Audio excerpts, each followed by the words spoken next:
Why gladiators psychologically dominated before the first drop of blood. Ever notice how some people walk into a room and instantly own it without saying a word? Roman gladiators mastered that art to a lethal degree. But here's the secret nobody talks about. The real fight started days, sometimes weeks, before they stepped into the arena. While crowds screamed for blood, the true masters had already won the battle that mattered most, the one happening inside their opponent's skull. Commodus wasn't just an emperor playing gladiator. He was a case study in psychological warfare. He understood something fundamental. You can build muscles in months, but shattering someone's mental framework, that requires surgical precision. Stoic gladiators knew the human mind works like a trapped animal. The more you attack it directly, the more it thrashes and bites. So they went sideways. The psychological prep started with strategic silence. While other fighters boasted about strength and hurled challenges, the Stoics practiced something deeply unsettling: calculated indifference. They looked through opponents like they were made of glass. This wasn't weakness, it was silent domination. Because when you refuse to react to someone's provocations, you steal their power. You become a wall of fog that absorbs every emotional strike without leaving a mark. In the days before combat, these philosophical warriors circulated through the training quarters, watching, always watching. They noticed who trembled while sharpening weapons, who stared at the floor during meals, who formed desperate friendships seeking comfort. Every tiny gesture was a crack in psychological armor, and cracks can be exploited with precision. Power Law 3 fits perfectly here.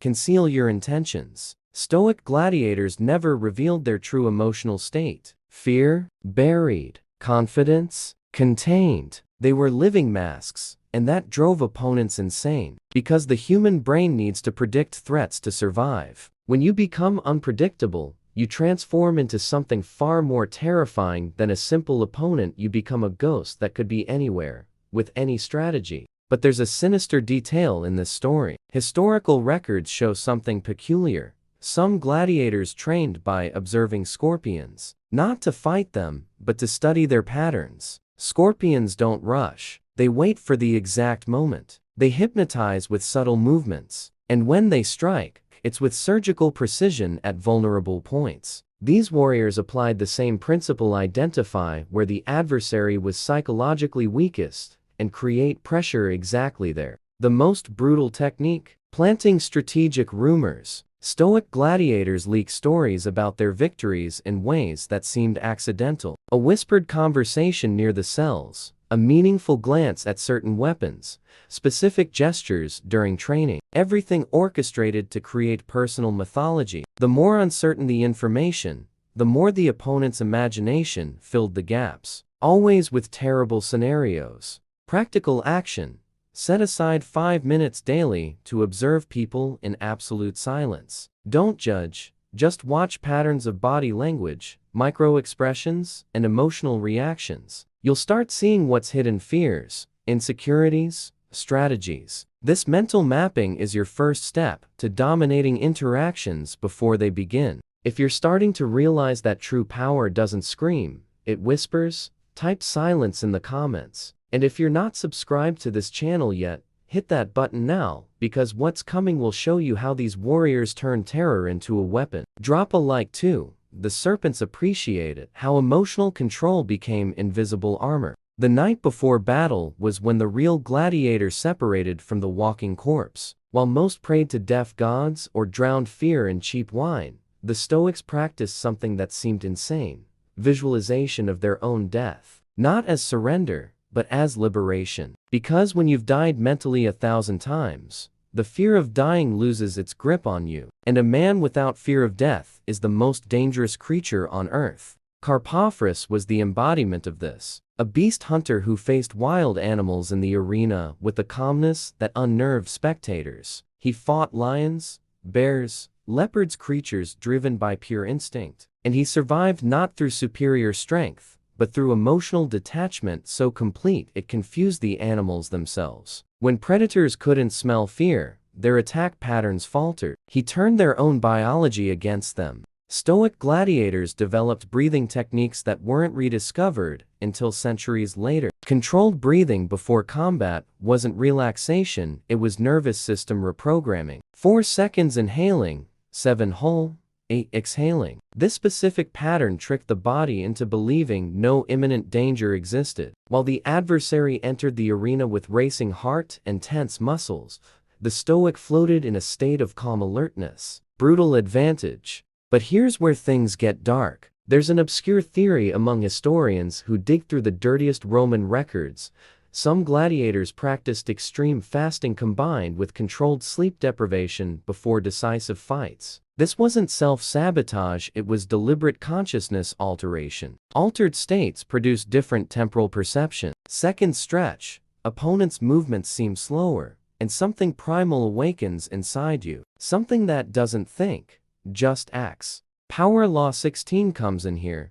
Use absence to increase respect and honor. Stoic gladiators rarely participated in exhibition fights or minor combats. They hand-picked when to appear. Each appearance was an event, not routine. This scarcity created anticipation. The crowd murmured when they entered. Adversaries felt extra weight on their shoulders because they knew, this guy only shows up when he's certain he'll destroy. Emotional control had another disturbing layer. Records indicate some gladiators trained with masks that limited vision and hearing. For hours, they fought with forced sensory disadvantage. The objective? Train the brain to function in panic state. When you've already experienced fighting blind and deaf, fighting with full senses feels like a superpower. While others went into shock with the arena's chaos, these warriors had already been to much darker mental places. The crowd was also a weapon. Stoic gladiators learned to use the deafening noise as fuel, not distraction. They associated screams with energy flow. Pavlov did this with dogs centuries later, but these warriors already conditioned their own responses. The more the crowd roared,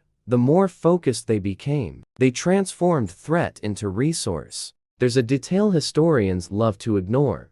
Stoic gladiators frequently meditated in mass graves. This wasn't religious ritual, it was desensitization to death. They sat among bones and decay, forcing the mind to accept mortality as mundane reality. When death is a familiar neighbor, it loses intimidation power. This type of practice created men who entered the arena having already made peace with the only outcome that truly matters. Practical action.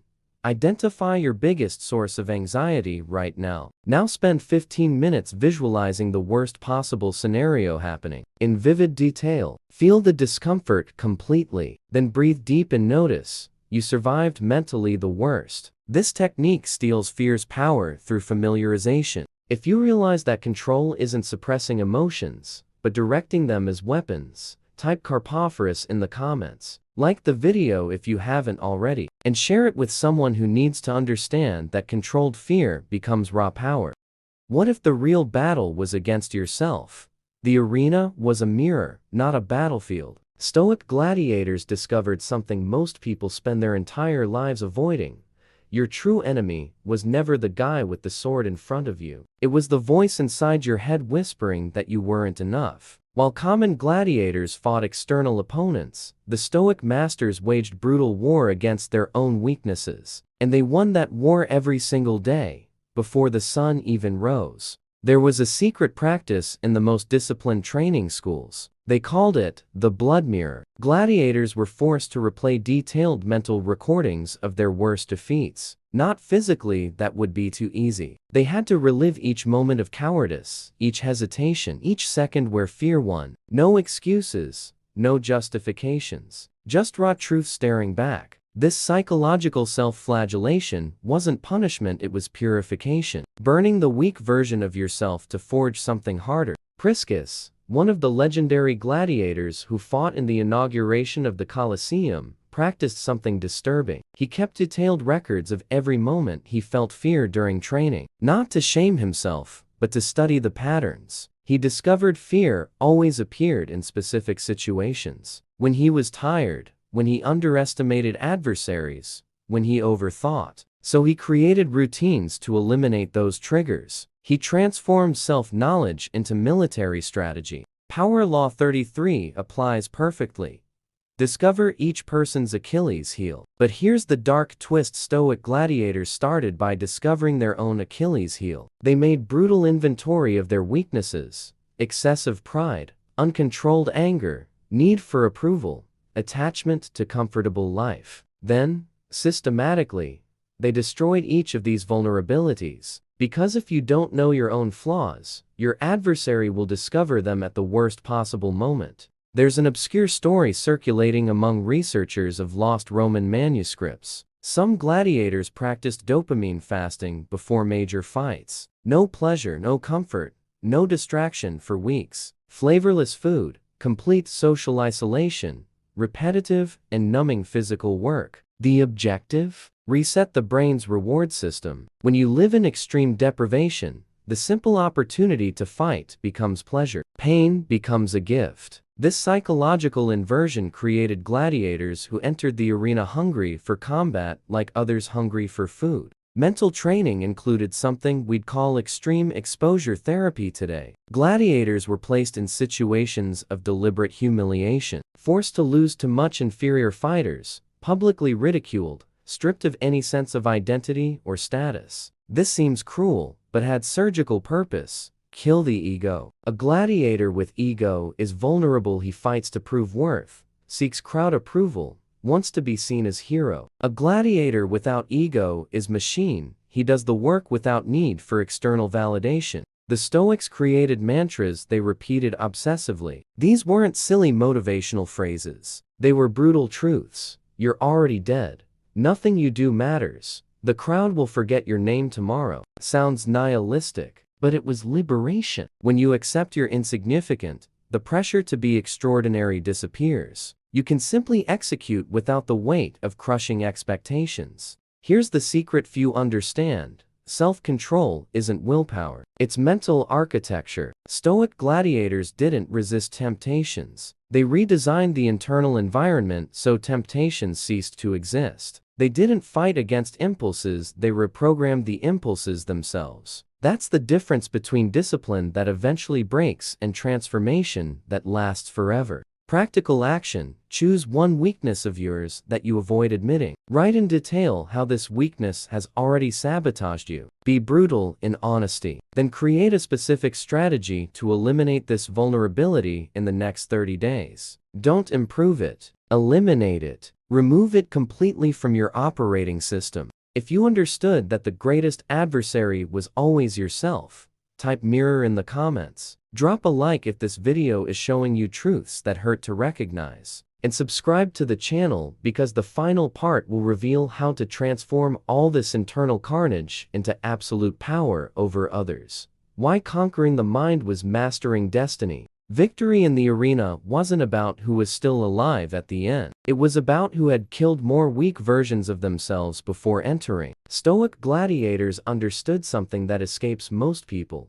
You don't conquer power over others without first having absolute power over your own nature. And that kind of mastery doesn't come from books or abstract philosophy, it comes from bleeding out the illusions that keep you enslaved to your own fears. When a Stoic gladiator stepped into the arena, something shifted in the air. The crowd felt it. Adversaries felt it. It wasn't superficial confidence or bravado, it was the presence of someone who had already crossed through personal hell and emerged on the other side without a soul, but with something more useful: absolute clarity. These men didn't fight for glory or freedom. They fought because it was the only moment where everything became simple. You or him, life or death. No nuances, no politics, no social lies. There's a fascinating conspiracy theory some underground historians defend. Stoic gladiators were secretly recruited by Roman political factions not to entertain, but to test mind control techniques that would later be applied to elite soldiers. According to fragments of text burned in the Library of Alexandria, manuscripts existed detailing how gladiators were subjected to psychological reprogramming rituals that erased previous identity and created conscious killing machines. If this is true, the arena was a laboratory, not entertainment. Power Law 28 closes the circle. Enter action with boldness. But Stoic gladiators added a layer: boldness without attachment. They attacked with total ferocity because there was nothing to lose. They had already lost everything internally: fear, hope, desire, identity. What remained was pure instrument of will. When you remove all psychological brakes, what emerges is primitive force that doesn't hesitate, doesn't negotiate, doesn't retreat. The final moments before battle revealed true character. While other gladiators made desperate prayers or sought last comforts, the Stoics practiced the final ritual: gratitude for the opportunity to test everything they built. They saw the arena as gift, not curse. Because there, all social masks fell. You discovered who you really were when death breathed on your neck, and they had prepared their entire lives for this moment of truth. The legacy these philosophical warriors left isn't in official records of victories or defeats. It's in the subversive idea that you can choose how to respond to any situation, no matter how brutal. This notion that freedom exists only in the space between stimulus and response was the seed that germinated into future philosophies, resistance movements, and silent revolutions. Stoic gladiators proved that physical cages don't matter when your mind is free territory. Here's the final whisper echoing through centuries: they didn't fight to live. They fought to prove they lived on their own terms, even when everything was against them. This distinction separates survivors from masters. Survivors react to what life throws at them. Masters choose who they'll be, regardless of circumstances. And that choice, exercised every day, in every small action, is what transforms ordinary humans into forces of nature. The modern world doesn't have physical arenas, but it has digital coliseums, corporate wars, social battles. The same principles apply. Mental control is still the most valuable armor. Killing weak versions of yourself remains the most important work. And the ability to look your worst fear in the eyes without blinking, that still separates predators from prey. Practical action. During the next 7 days, deliberately face a situation you always avoid out of fear, not to win. To observe your reactions without judgment. This mapping of your escape patterns is the first step to reprogramming automatic responses and taking real control. If this video showed you that true power was never about dominating others, but about dominating yourself, type arena in the comments. Like, subscribe if you're not already subscribed, and share with someone who needs to understand that the only battle that matters is the one happening inside their own head. The human serpents. Thank you.